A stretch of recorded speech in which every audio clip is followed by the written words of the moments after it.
গাড়ি ভিজে চপচপ করে পানি পড়তেছে। সকাল 9টা, কুয়াশা দাকব।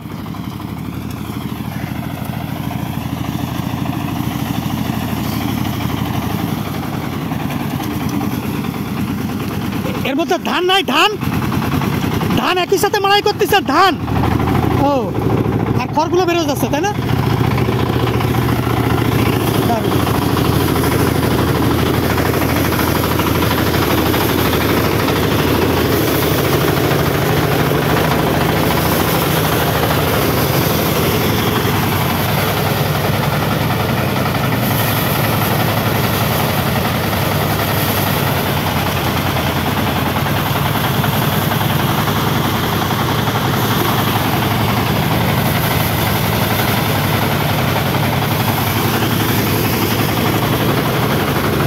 ওইখান থেকে কি বেরোচ্ছে?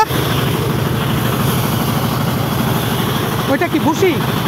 ভুসি ওইটা।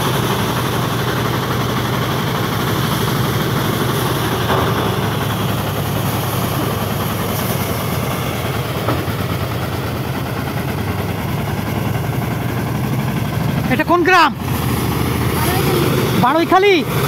আর ইউনিয়ন কোনটা? দাকপ ইউনিয়ন, থানা ইউনিয়ন, উপজেলা। আচ্ছা, এখন কয়টা বাজে কত? এখন বাজে 9টা 10। কত? 9টা 10 বাজে। 9টা 10। এখনো কুয়াশা প্রচন্ড পরিমাণে এবং দুই পাশে বিল। আর এখানে ধান মাড়াই চলতেছে। আজকে কি সূর্য উঠবে? এখন কয়টা বাজে? এখন তো এখন 9:30 বাজে। 9:30 বাজে। আজকে কি সূর্য উঠবে? সূর্য কয়টায় উঠবে এদিকে? হ্যাঁ, সূর্য উঠবে কয়টায়? বলতে পারছি তাই কিন্তু দেখা যাচ্ছে না। ও আচ্ছা, বিষয়টা হচ্ছে সূর্য উঠে গেছে, কুয়াশা দেখা যাচ্ছে না, তাই না? চাচা যেটা বললো, আপনি কি একমত তার সাথে? হ্যাঁ, একদম। যে সূর্য উঠে গেছে কিন্তু কুয়াশার জন্য দেখা যাচ্ছে না। কুয়াশার জন্য দেখা যাচ্ছে। দারুণ। এটা হচ্ছে দাকপ উপজেলা। হ্যাঁ, union union Pankhali. Pankhali union, Baroikhali union. Baroikhali union. আর গ্রাম? গ্রাম বারৈখালী। ও, বারৈখালী গ্রাম। কি অবস্থা! তাহলে পদ্মারগঞ্জ ফেরিঘাট কত কিলোমিটার? Half kilometre. মাত্র হাফ কিলোমিটার। এই দেখা যাচ্ছে। ফেরি পার হয়ে যাওয়া যাবে, তাই না? এরপর সুন্দরবন? হ্যাঁ, না, এরপরে সুন্দরবন না, ওখান থেকে মনে হয় আর 20 কিলোমিটার দূরে। 20 কিলো। এরপর 20 কিলো পর পদ্মারগঞ্জ ফেরিঘাটের 20 কিলোমিটার পর ফেরিঘাট সুন্দরবন। তা গাড়ি চালায় কি সুন্দরবনে যাওয়া যাবে? সুন্দরবনে যাওয়া যায় না, তারপরেও একটা নদী আছে, নদীর এপার দাঁড়ায় সুন্দরবন দেখা যায়। আচ্ছা, তা পাকা রাস্তা কত দূর? পাকা রাস্তা আগামাথা। আগামাথা একদম সুন্দরবন পর্যন্ত? বিশাল ব্যাপার। কত সহজ এই রুটটা, তাই না? চমৎকার। আপনাদের বাড়ি কোন? ও আচ্ছা, ঠিক আছে। আসাম বলো, তাই না? পাখি শিকার হয় এদিকে? পাখি পাখি পড়ে এদিকে শিকার হয়? ও, ওগুলো শিকার করে, তাই না? ও আচ্ছা আচ্ছা।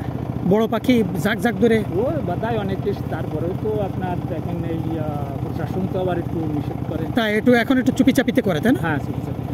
আচ্ছা, ওকে, ধন্যবাদ। তাহলে কাকা 9:30 বাজে, কুয়াশা এখনো মনে হচ্ছে আরো 2 ঘন্টা লাগবে নাকি? আরো 2 ঘন্টা লাগবে। তার মানে আজকে 11:30-11টার পর যে সূর্য উঠতে পারে, মানে এই কুয়াশা কাটতে পারে, পুরো কুয়াশা নাও কাটতে পারে। না, কাটবে 11টার দিকে কুয়াশা কেটে যাবে।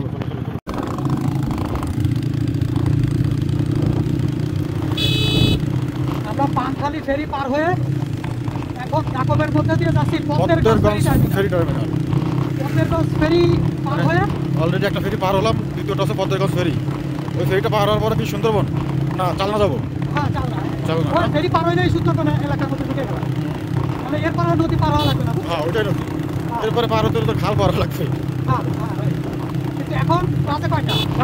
হ্যাঁ, পদ্মারগঞ্জ ফেরি 9টা না 9:30? সময়টা আমি দেখতে পারতেছি না। হ্যাঁ, সময়টা আমি বলতে পারতেছি না। 9:30 বাজে সময়। এখনো কুয়াশা। কুয়াশা। দাকপ। এটা সামনে কিছু দেখা যাচ্ছে না। কিছুই দেখা যাচ্ছে না আসলে। এখন তো 9:30 বাজে বোঝা যাচ্ছে না। না, প্রচন্ড ঠান্ডা। আমার চশমা হ্যাঁ, আমার ভিজে গেছে। আমার চশমা ভিজে অলরেডি কুয়াশা তুমি কিছু দেখতে পাচ্ছ না। ফেলে ফেলো ফেলে ফেলো, কিছু দেখা যাচ্ছে না। বুক পকেট রাখো, কারণ হচ্ছে দুর্ঘটনা করতে পারে, কিছু দেখা যাচ্ছে না। আমি পিছনে আছি বিদায় চশমা পড়লে সমস্যা নেই। আমি তো চালাতে পারছি না আমি তো চশমা পড়া তো কুয়াশা বেশি। আর চোখের মধ্যে কুয়াশা ঢুকে পানিতে ভিজে যাচ্ছে। আর আমার অ্যালার্জির সমস্যা, কুয়াশার প্রতি আমার অ্যালার্জি। 9:30 হ্যাঁ ওটা বলে তাই মানুষের ঘুম ভাঙে নিয়ে ঘুম ভাঙিনি এখন। হ্যাঁ এখনো কুয়াশা কি করি? একটা বিপর্যয় সৃষ্টি হয়েছে, হ্যাঁ একটা কঠিন বিপর্যয়। তুষার মানে কুয়াশার কারণে মানুষের জনজীবন থমকে গেছে মনে হচ্ছে। শীতের আমেজটা পাওয়া যায় না পুরোপুরি। শীতের আমেজটা পাইতে গেলে কুয়াশা দরকার আছে, শীতের দরকার আছে। ও এখন পর্যন্ত বাতাসও আছে, কঠিন কুয়াশা কঠিন। আমি চশমা দেওয়াতে আমি চোখে মুখে টোটালি কুয়াশা দেখতেছি, কিছু দেখতেছি না। জানুয়ারি আজকে 5 তারিখ, আজকে 7 তারিখ। এটা একটা স্মৃতিও থাকবে, এটা কিন্তু একটা স্মৃতিও থাকবে তাহলে। আমরা সেই 5:30 রওনা দিছি। সেই কুয়াশার মধ্যে দিয়ে রওনা দিচ্ছি, এখনো কুয়াশা। সব পানি দিয়ে চালনা গন্তব্য সুন্দরবন। খুবই রোমাঞ্চকর একটা। এগুলো হচ্ছে সে বাবলা, কালী বাবলা। কালী বাবলা। খেয়াল করো, হ্যাঁ এটা তালা থেকে আসছে না। এটা হচ্ছে দাকো পদ্মগঞ্জ ফেরিঘাট। আমি গাড়ি নিয়ে ফেরিতে উঠে গেলাম আর জন থেকে গেল। ফেরিও ছাড়লো আর জনিও থেকে গেল, মানে ও দৌড়ায় উঠতে পারে না। এদিকে আবার সেই ফেরি চলতে চলতে এত কুয়াশা কিছু দেখা যাচ্ছে না, একটা চড়ে গিয়ে মেরে দিল আর কি গেল, আর একটা দেখা যাচ্ছে মাত্র 1 সেকেন্ডের জন্য তুই উপরে থেকে গেলি, 5 সেকেন্ডের জন্য। তারপরে এইটা কি ফেরিঘাট বলতো? পানখালি ফেরিঘাট। হ্যাঁ পানখালি ফেরিঘাট এটা।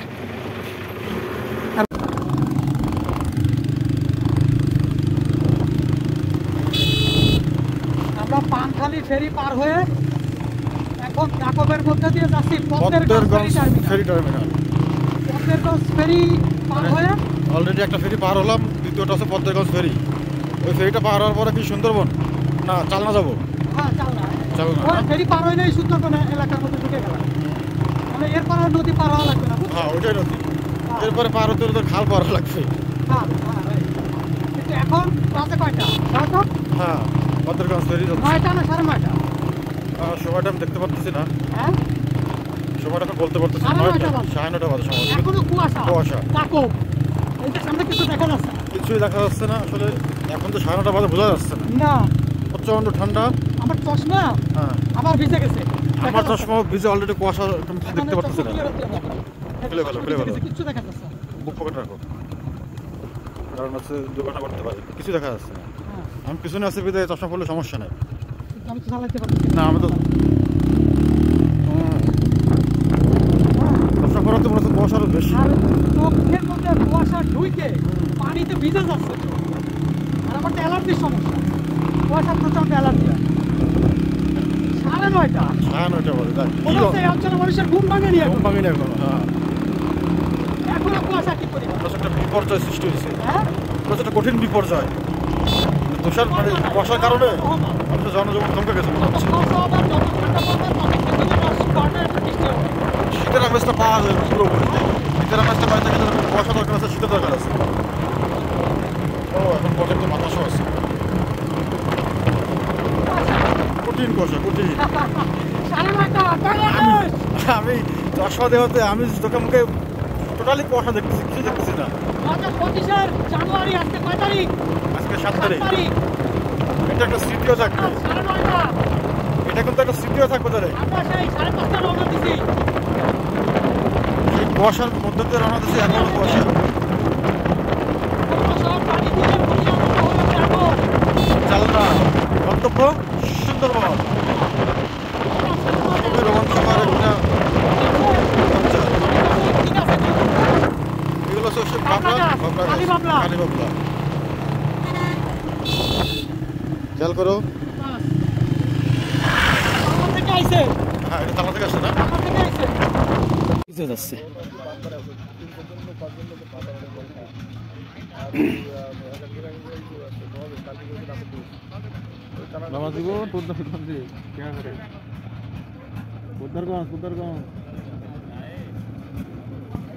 চলে যায়, তুমি আস্তে আস্তে বেশি জোরে চালাইছো না, বসা অনেক অল্প বয়স, বাকি থাকো মেলা দিন, আস্তে আস্তে এসো।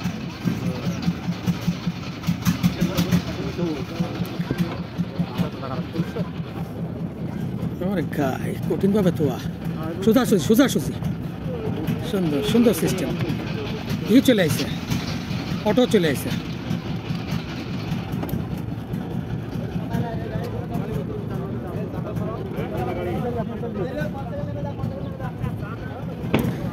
এও ছোটখাটো একটা ফেরি।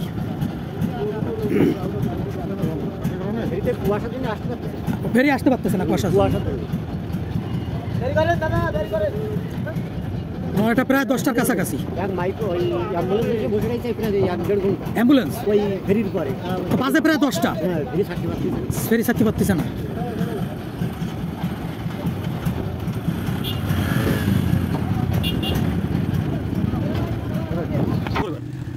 পদ্মগঞ্জ ফেরি পার হওয়ার পর কিছুক্ষণ পরে মোটামুটি কুয়াশা কেটে গেল এবং আমরা পুনরায় আবার যাত্রা শুরু করলাম। এবারের রাস্তাটা মোটামুটি একটু খ্যাটখেটে ভাঙা ইটের রাস্তা, তো চালাতে মোটামুটি কষ্ট হচ্ছিল। তারপরে যেহেতু খুবই কাছে চলে আসলাম, মোটামুটি মনের ভিতরে একটা আনন্দ শুরু হয়ে গেল। এবং পাশেই আমরা ডুমুরিয়া থেকে আসা, অর্থাৎ সুন্দরবন থেকে প্রবাহিত হয়ে ডুমুরিয়া পর্যন্ত যাওয়া যে ভদ্রা নদী, সে ভদ্রা নদীর কোল ঘেঁষে এই রাস্তাটা, এবং কৃষি প্রত্যন্ত গ্রামীণ অঞ্চল, সে অঞ্চল ঘিরেই আমরা কিন্তু রওনা করেছি বাইক চালিয়ে। আমরা চলে আসছি দাকপ, সুন্দরবন খুব কাছেই, পাশে একটা নদী। এবং আমরা এখন যেখানে আছি সেটা প্রচুর চেকচেক শব্দ শুনতে পাচ্ছেন, ফ্লাইং ফক্স, তারপরে হচ্ছে উড়ন্ত শিয়াল, অর্থাৎ এটা হচ্ছে কেওড়া গাছ। সুন্দরবনের উপকূলে একদম কেওড়া গাছে অনেকগুলা ফ্লাইং ফক্সের একটা বাগান আমরা একটু দেখে আছি। ফ্লাইং ফক্স অর্থাৎ উড়ন্ত শিয়াল, যেটাকে বলা হয় বাদুড়। আমরা একটা বাদুড়ের কলোনি পেয়েছি ছোট, বাদুড়ের কলোনি থেকে আমরা। আমার কাছে মনে হচ্ছে আমরা কত সুন্দরবনের ভিতরে ঢুকতেছি, আমার একটু ভয় ভয় লাগতেছে। বাঘ লুকিয়ে থাকার জন্য খুবই নিরাপদ জায়গা। আমরা বাগানে ঢুকতে পারি নাই, আমরা একটা টয়লেটে ঢুকে বসি। টয়লেট আরে শাল শাল মানে শ্বাসমূল। শ্বাসমূল শ্বাসমূল শ্বাসমূল, হ্যাঁ, কারণ এটা সুন্দরবন না, এটা সুন্দরবন, সুন্দরবন উপকূলীয় একদম কাছে, আরো কতটুকু সুন্দরবন কাছে। তো এখানে তো আমরা ভাবছিলাম তো নদী পার যাবো, আমরা তো টয়লেটে পারছি না। এগুলো হচ্ছে গিয়ে চালা গাছ।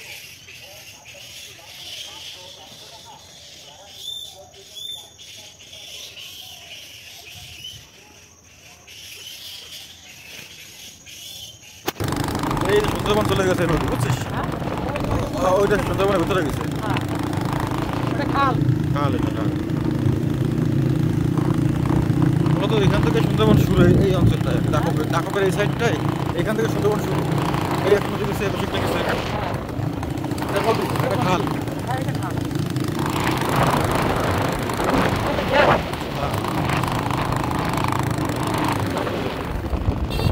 আমার ফার্স্টের জীবনে এই দেখি, হ্যাঁ তা দেখলি মামা করছে কি, বড় মামা, ওর এক নাম কয় বড় মামা। হ্যাঁ, বাকি বড় মামা বলো। হ্যাঁ, হ্যাঁ। তা আমি কাছে আমি এগিয়ে যাবো, আমি প্রথম দেখেছি তার কাছে মুখ খারাপ করে করছে কালো সাড়ে বানাতে এখন দেখবো নি। হ্যাঁ, কাইলে কালো সাড়ের বানাতে এখনো দেখবো নি, মানে আমার আমি যাচ্ছি তাই করছে। হ্যাঁ হ্যাঁ, মানে মামা এই কথা বুঝে গেলি কি যে না মামা আমি দেখবো। তা পরে আর একটা নৌকা আছে বুঝলেন, আইলি তারা দুইজন আর আমরা দুইজন, হ্যাঁ, আমরা নদীর এই পারে আসি, বাড়ির পারে আসার পরে ও লোক ওই নৌকায় ও লোকের কয়েছে যে তুই বুটে নেওয়া উঁচু করবি আর আমি বুটে উঁচু করবো, আর এরা দুজন পাশায়। আমরা গাঙের মাছ পর্যন্ত গেলাম, ওইখান থেকে আসলো আবার সেই জায়গায় গিয়ে দাঁড়ালো, তার চোখে দেখতে পাই দ্রুত গেছে, এত দ্রুত আপনাদের দেখে চলে গেল। আমাকে আমরা আগে যাওয়া দিকে হ্যাঁ ছুটে আইছে আমাকে গার দিকে, হাম করে ছুটে আইছে, মানে ছুটে আইছে, তা চোখের নিমাসে আবার সেই জায়গায় চলে গেছে। ও আচ্ছা, আমরা বুটে উঁচু করে আগে মারতে যাবো। আচ্ছা আচ্ছা আচ্ছা, কয়জন ছিলেন আপনারা? আমরা 4 জন ছিল। 4 জন, এই জন্য ভয় পাইছে, 2-1 থাকলে ভয় পাইতো না। সতর্ক ছিল এই কারণে। সতর্ক ছিল। আর একবার দেখার অভিজ্ঞতাটা কেমন আপনার? আর একবার ওই পুপির বাজায় জঙ্গলে গিয়ে দেখেছি মাছ ধরতে দেখি। এই জঙ্গলে মোটামুটি বাঘ তেমন আসে না? হ্যাঁ, এই জঙ্গলে আসে, মাঝে মাঝে আসে, বহুদিন আসে না। আচ্ছা, বহুদিন আসে না। আসে আবার আসলে তো টের পায় না, আপনার শব্দ করে, আইসা চলে যায়। বাকি কর্জন করে। পার হয়ে আইসে আপনি জীবনে হ্যাঁ 20 বছর হ্যাঁ একবার হ্যাঁ, দেখছেন। এই বাড়ির পথ দেখেছে। আমার এইখানে নাও থাকতো, নৌকা থাকতো, নৌকার পরে উঠিছে। আমার এই মামা মুসুর এটা নিয়ে ওই গরমকালের দিন চৈত্র মাসে ওইখানে ফ্রিজ হলো, ওই মুসুরির ধার দিয়ে চলে গেল। ও তার মানে তারপরে ওই যে নিম্বার বাড়ি আছে সামনে, নিম্বার বাড়ি গরু ধরলো, গড়ে ধরে নিয়ে গেছে। এবার আপনি আসেন, এইটা কি গাছ? কোনটা? এটা এই গাছটার নাম আমি সঠিক বলতে পারবো না। ফুল হয়েছে গাছটা, গাছটার নাম বলতে পারবেন না কেন? ঠিক আছে, এটা আমরা তো ছবি তুলে আমরা পরবর্তীতে নাম জানবো। এবার আপনার কাছে আমি আর একটা জিনিস জানতে চাচ্ছি, একটু এদিকে আসেন আঙ্কেল। এটা কি গাছ বলতে পারেন? এইটা এই সরকার লাগিয়েছে, বলে খড় গাছ নাই। খড় গাছ। খয়ের খড় গাছ মানে হচ্ছে কি ওই যে কাটা খয়ের। ফুলের কাটা ফুললি হ্যাঁ। এটা মাছে ডাক্তার লাগে, ডাক্তার লাগে এত বিষাক্ত। বলে পচে যাচ্ছে। এই যে আমার একটা ফুটিছে এই আগের দিন, এই যে এইখানে কালো হয়ে গেছে। এইখানে দাও, কালো হয়ে গেছে। কাটা এত শক্ত। আচ্ছা, এটা খড় গাছ বলতে আপনি কি জানেন এই যে পানে খয়ের খায় না? না না, ওরা বলিল তাই, কিন্তু সেভাবে তো কিছু দেখিনি। না, সেভাবে আপনি দেখবেন কিভাবে? এটা খাওয়ার খয়ের বানানোর নিয়মটা কি জানেন? এই গাছগুলো ডাল বড় হয়ে গেলে, পরিপক্ক হয়ে গেলে, এগুলো কেটে এতটুকু টুকরো টুকরো করে পুরো এটা জ্বালায় পানিতে। জ্বালাইতে জ্বালাইতে জ্বালাইতে ওর কষ্টটা ওর মধ্যে বেরোয় আসে, খয়েরি কালারের। তারপর বেরোয় আসলে জ্বালাইতে জ্বালাইতে পুরো কষ্টটা যখন বেরিয়ে আসে, তখন আপনার এই ডালগুলো কাঠগুলো নামায় রেখে ওই পানিটা জ্বালাইতে থাকে। জ্বালাইতে জ্বালাইতে গাঢ় হয়ে গেলে ক্ষয় রয়ে যায়। তা হতে পারে, এর নাম দিয়েছে খয়ের গাছ। এটা খয়ের গাছ। এটা সরকারিভাবে লাগে। ডাক্তার অনেকে আমাকে জায়গায় ফুটে অপারেশন করা লাগিয়েছে। অপারেশন করা লাগে। কি বিষাক্ত? হ্যাঁ, আপনার লাগছিল? কিভাবে লাগলো? এই ধরেন এখান থেকে চলাফেরা করতে অনেক সময় ফোটে না, সকাল বেলা ফোটে। তারপর দেখা গেল যে শুকনো ডাল টাল আপনাদের কাজে লাগে। জ্বালানি ধরা দুটো ডাল কেটে নিয়ে যায়। আচ্ছা আচ্ছা তারপরে সাইডে ডাল টাল গাছে পড়ে, এই রাস্তায় পড়ে, এগুলো কাটা লাগে। আচ্ছা আচ্ছা, হ্যাঁ হ্যাঁ হ্যাঁ। তাহলে আমরা এখন সুন্দরবনের মধ্যে আছি, হ্যাঁ মধ্যে না, পাশে আর কি, সুন্দরবন কাছে। এই যে কাছে পাশে আর কি। মানে এটা হচ্ছে নদীর এই যে চর, সুন্দরবন, এই যে খালের চর। সুন্দরবন। এটা আছে এই এপারের চর। হুম হুম। এই যে ওই সামনে আগে যান, ওই যে ওইখান থেকে দেখা যাচ্ছে। ওইখানে পরিষ্কার দেখা যাবে। এইখানে আছে নৌকো টুকু পাওয়া যাবে না কাকা কোনো জায়গায় নৌকা তো বনে এখন- ঢোকার জন্য? নৌকো টুকু পাওয়া যাবে না বনে নৌকা ঢোকার জন্য? আমাদের এখানে তো বর্তমানে ওই পাশে ঘাটে আছে। ঘাটে আছে। আচ্ছা ঠিক আছে, দাও দাও। হরিণ কি সবসময় দেখা যায়? না, হ্যাঁ, সবসময় দেখা যায় না, মাঝে মাঝে। শীতকালে অনেক সময় দেখা যায়, সাইড দিয়ে দুই একটা ঘাসটা ওই ক্যাক ক্যাক করে ডেকে ওঠে, তাই না? ডাক দেয় অনেক। বানর, হ্যাঁ, বানর দেখা যায়, বানর শুকর- সবসময় দেখা যায়। এই ফটবে শুকর শুকর শুকর সবসময় দেখা যায় না। খুব রেয়ার, তাই না? আচ্ছা,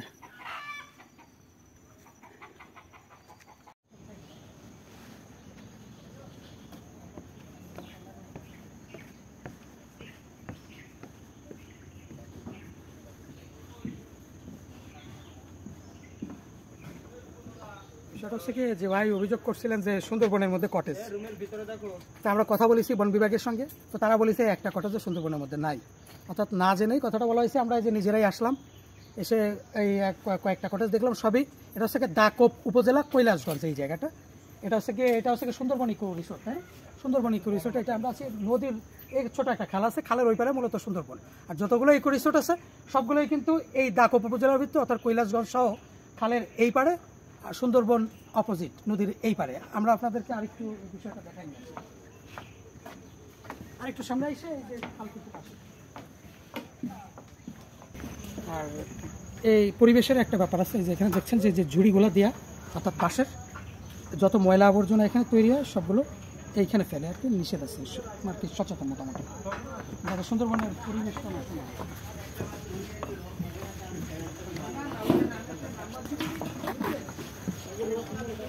আর একটা সুন্দর কটেজ এখানে। আর উপরে যে জায়গাটা, যে উপরে গোলপাতা, তাদের বনের থেকে আনা লাগে না এখানে, বনের ভিতরে তাদের এই যে গোলপাতা আছে। আর এগুলা কিন্তু বাঁশ, বাঁশ, ব্যাম্বু বাঁশ, মানে ই বার বলে এটা ফুলা বাঁশ নাকি যেন করে, বিশেষ বাঁশ।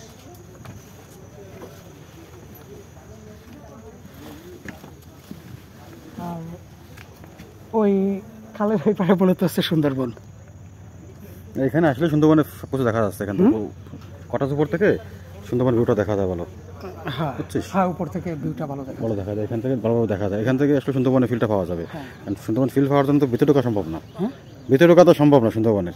না, এখান থেকে দেখা যাবে, আর রিস্ক না। ঢোকা সম্ভব, যে টলার আছে, ছোট খাল নেমে খালে পড়তে পারবে। এখানে যে তোমার ইয়ে আছে না, ফরেস্টের যে অফিসগুলো ওইখান থেকে কয়জন মিলে ঢুকবো, ওখান থেকে অনুমোদন নিয়ে ঢোকার সুযোগ আছে। চলো। তারা ধরেন 15,000 টাকা খরচ করে আসছে, আমরা সে জায়গায় আমাদের টাকা লাগতেছে না, আমরা তাদের নিরাপত্তা হিসেবে যাচ্ছি, নিরাপত্তা দিচ্ছি, সেই বিষয়ের সাথে তাদের সাথে ঘুরে আসতে পারতেছি, এটা অনেক কিছু আছে।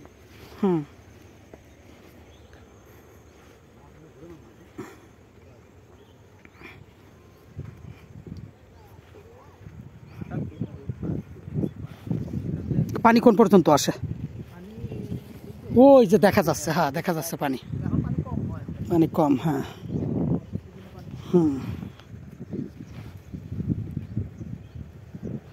ভাই আপনার আর কষ্ট করে আসা লাগবে না, আপনি চলে যান। ভালো থাকে না? ঠিক আছে ভাই, ভালো থাকেন।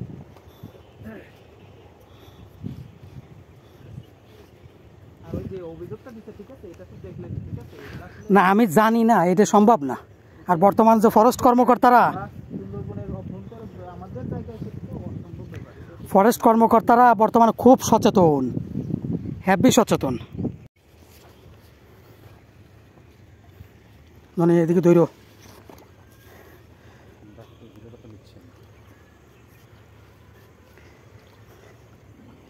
তোমার তো হিম্মত কুলবে না, এই যে ব্যাগ ম্যাগ ক্যামেরা ট্যামেরা নিয়ে নামার।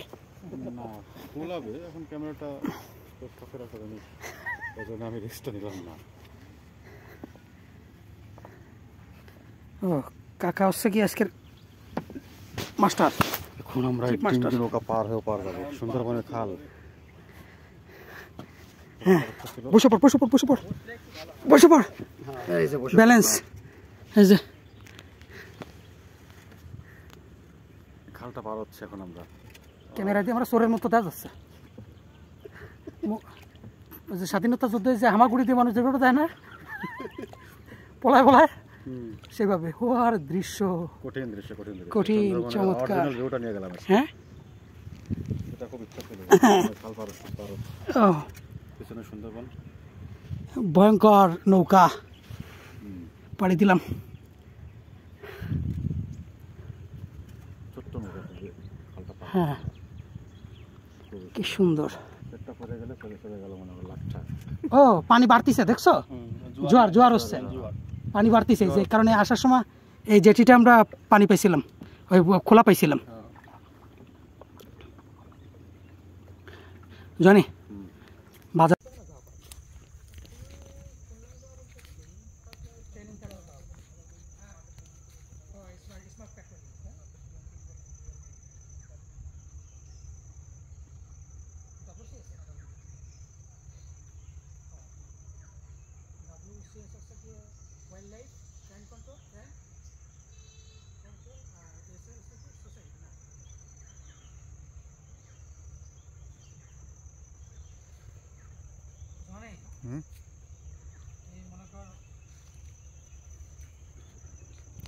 সুন্দরবনের আশা স্বপ্ন পূরণ হলো, মানে এত ভিতরে।